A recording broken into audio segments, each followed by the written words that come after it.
Selamat pagi dan salam sejahtera untuk kita semua. Pada kesempatan kali ini, izinkan saya untuk memaparkan presentasi saya sebagai syarat untuk melaksanakan ujian akhir semester pada program manajemen di Universitas Cyber Asia. Perkenalkan, nama saya Herlina. Saya akan memaparkan sebuah jurnal yang telah saya teliti dengan judul Pengaruh Nilai Perusahaan, Leverage, dan Ukuran Perusahaan terhadap Persitensi Laba dalam Indeks Islam Jakarta atau JII. Adapun abstrak dari penelitian ini, tujuannya penelitian ini adalah untuk mengetahui pengaruh nilai perusahaan, leverage, dan ukuran perusahaan terhadap persentase laba pada perusahaan yang terdaftar di Jakarta Islamic Index atau JII. Adapun datanya diperoleh dari laman www.infinancial.com. Data dalam penelitian ini adalah data sekunder, dengan pendekatan yang digunakan dalam penelitian ini adalah pendekatan kuantitatif. Kemudian, penelitian ini menggunakan teknik purposive sampling dan analisis data menggunakan linear berganda analisis regresi.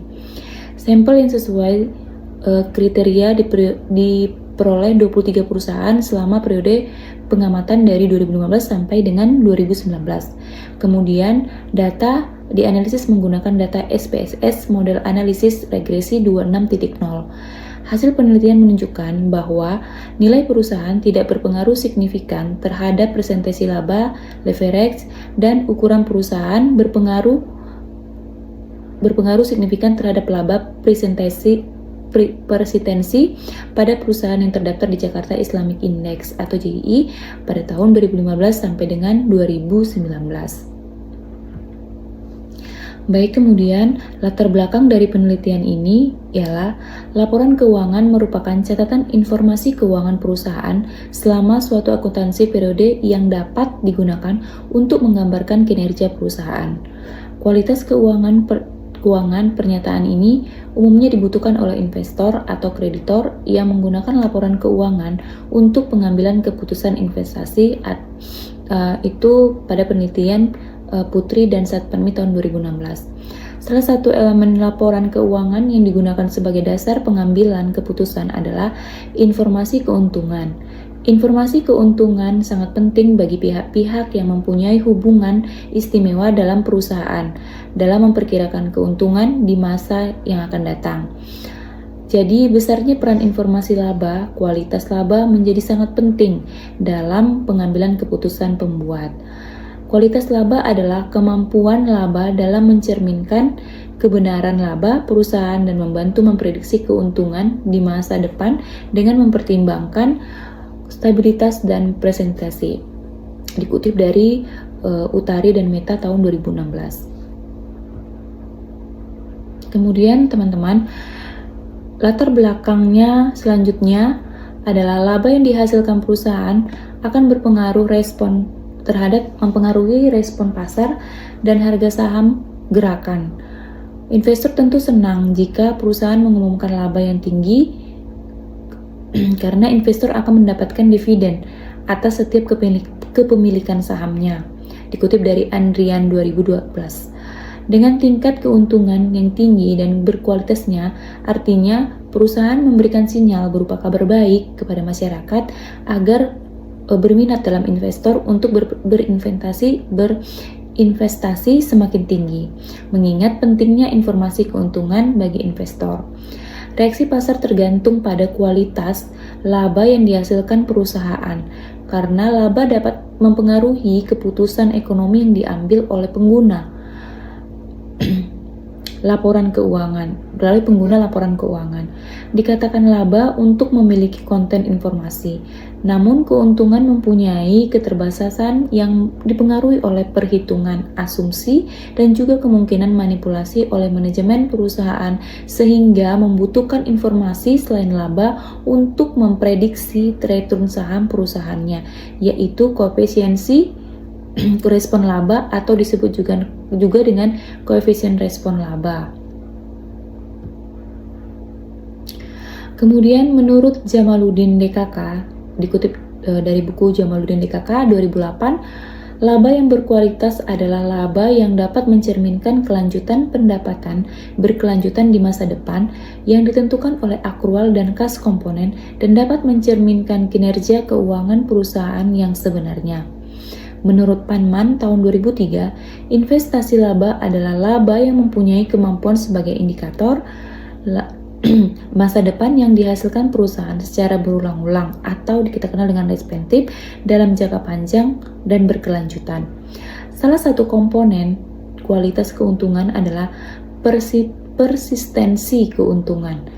Kualitas keuntungan adalah ditentukan berdasarkan karakteristik kualitatif dalam desain konseptual, sifat berbasis waktu laba, keputusan implementasi dan hubungan antara laba, kas, dan proses akrual. Dikutip dari Jumiati Ratnadi tahun 2014. Persenti laba diklasifikasikan berdasarkan sifat laba, berdasarkan waktu di mana informasi keuntungan harus mampu membawa perbedaan dalam pengambilan keputusan dengan membantu pengguna untuk membuat prediksi di masa lalu. Masa lalu, sekarang, dan masa depan. Dikutip dari Juldianov 2015. Perusahaan yang mempunyai laba tidak stabil dan berfluktuasi, laba menurun tajam hingga kerugian jangka pendek yang menunjukkan bahwa laba tersebut tidak dapat mencerminkan laba yang persenten. Diambil dari kutipan Putri dan Supatmi tahun 2016.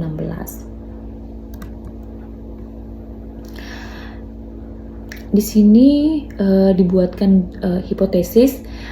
Yang pertama itu adalah nilai perusahaan dengan X1, leverage-nya S2, ukuran perusahaannya X3 terhadap laba presensinya yaitu Y.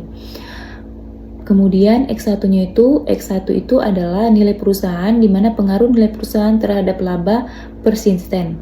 Kemudian ada leverage X2, pengaruh leverage terhadap laba persisten. Kemudian X3-nya pengaruh ukuran perusahaan terhadap laba persisten.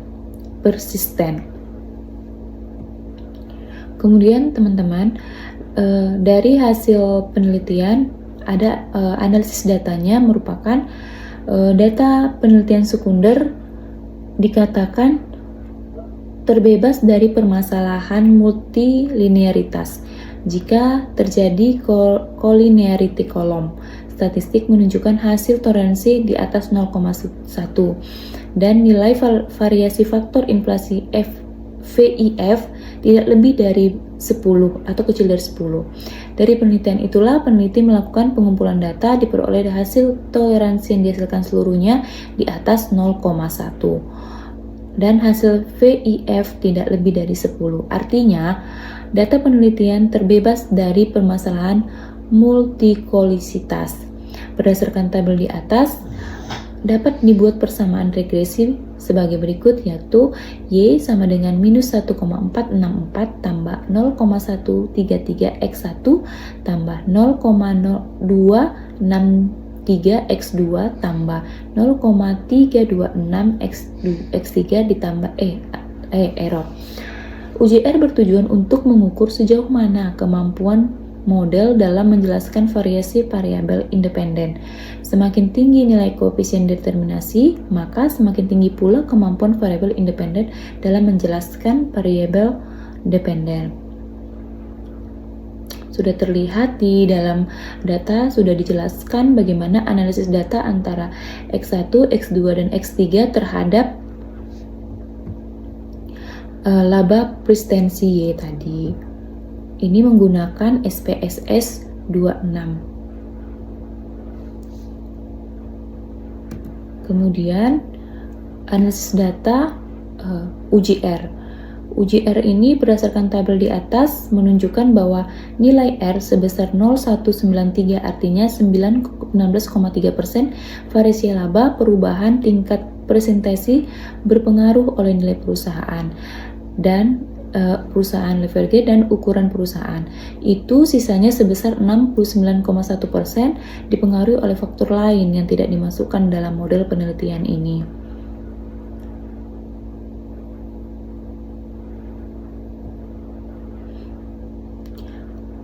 Kemudian dari hasil penelitian olah data tersebut, maka dapat disimpulkan atau pembahasannya yaitu nilai perusahaan terhadap presentasi laba.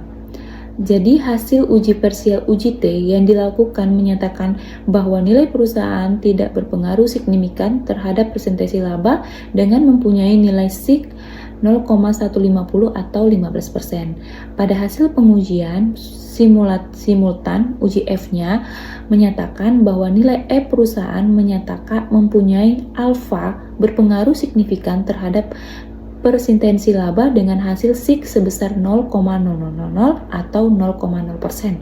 Dan dalam tes parsial hasil persamaan regresinya, nilai perusahaan berpengaruh langsung atau positif terhadap presentasi laba dengan beta berpengaruh yang dihasilkan dalam beta positif.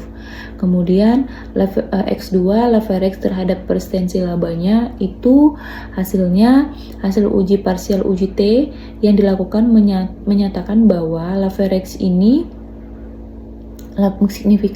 leverage berpengaruh signifikan terhadap laba ketekunan dengan memiliki SIC sebesar 0,003 atau 0,3% pada hasil uji simultan atau uji F, menyatakan bahwa nilai perusahaan berpengaruh signifikan terhadap presentasi laba dengan hasil SIC sebesar 0,00 atau 0%. Begitu pula dengan ukuran perusahaan yang mempunyai pengaruh langsung atau positif terhadap presentasi laba dalam hal ini, hasil ujian parsial persamaan regresi dengan beta berpengaruh yang dihasilkan adalah beta positif. X1 dan X2 menghasilkan beta positif, teman-teman, dari penelitian ini. Kemudian X3-nya, seperti yang kita ketahui, X3 adalah tadi dalam penelitian ini ukuran perusahaan terhadap presentasi laba.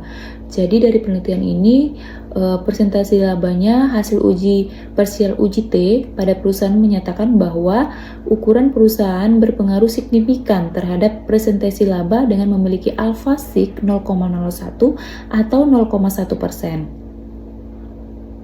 Pada hasil pengujian simultan atau uji F menyatakan bahwa nilai perusahaan mempunyai alfa berpengaruh signifikan terhadap presentasi laba dengan hasil SIC sebesar 0,000 atau 0%. Begitu pula dengan ukuran perusahaan berpengaruh langsung atau berpengaruh positif terhadap presentasi laba pada hasil uji parsial atau persamaan regresi. Pada hasil uji parsial atau persamaan regresi tadi, dengan beta berpengaruh yang dihasilkan adalah beta positif.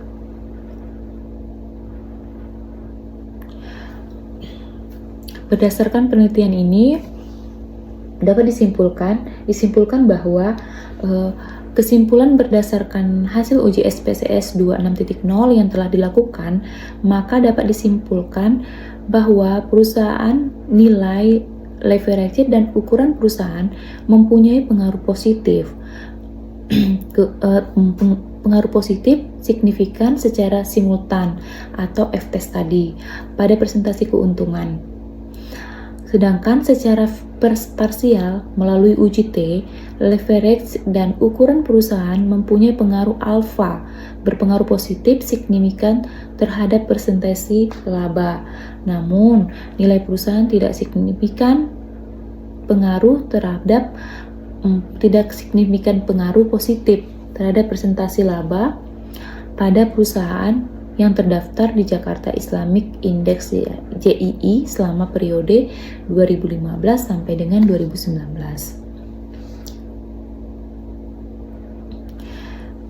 Demikian yang dapat saya sampaikan dari pemaparan presentasi saya hari ini, kiranya dapat dipahami dan dimengerti. Sebelumnya saya mengucapkan terima kasih dan terakhir ditutup dengan pantun, sambil berjalan di tengah hutan, bertemu bunga yang mekar indah. Terima kasih atas perhatian, semoga bermanfaat semua pembahasan yang saya sampaikan.